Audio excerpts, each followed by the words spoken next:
Hi అండి, నేను మీ చుట్టాల అబ్బాయి. ఒక 6 months బ్యాక్ ఒక అతను నా దగ్గరికి వచ్చి అప్పనపల్లి నుంచి డబ్బులు కావాలి, కొంచెం బంగారం కొత్తపేటలో తాకట్టు పెట్టాను, అది విడిపించుకు రావాలి. ఇవాళ లక్షవారం కదా, శుక్రవారం లేదు శనివారం మీకు అమౌంట్ పట్టుకుని వచ్చి ఇచ్చేస్తాను అని చెప్పేసి భార్య పిల్లలతో వచ్చి నన్ను అడిగాడు. అడిగితే నేను సోమవారం డీలర్కి ఇచ్చి డబ్బులు ఉన్నాయని చెప్పేసి లేవని చెప్పాను. సోమవారంకి ఇస్తాడు ఇవ్వడా అని.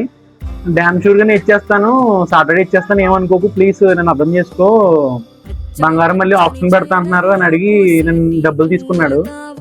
తర్వాత ఏమైందంటే శనివారం సోమవారం కాస్త ఇంచుమించి వేళ్ళకి 6 months అయింది.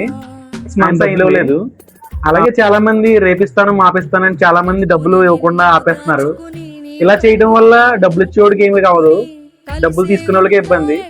అది ఒకసారి చూసుకుని డబ్బులు ఇచ్చిన వాళ్ళని బాధ పెట్టకుండా మీ డబ్బులు ఇచ్చిన వాళ్ళని డబ్బులు ఇచ్చేసి ఆనంద పెడతారని కోరుకుంటూ, ఇలాంటి ఫ్రెండ్ మీకు ఎవరైనా ఉంటే ట్యాగ్ చేసి చుట్టాల అబ్బాయి ఛానల్ ఫాలో అండ్ షేర్ చేస్తారని కోరుకుంటూ, మీ చుట్టాల అబ్బాయి.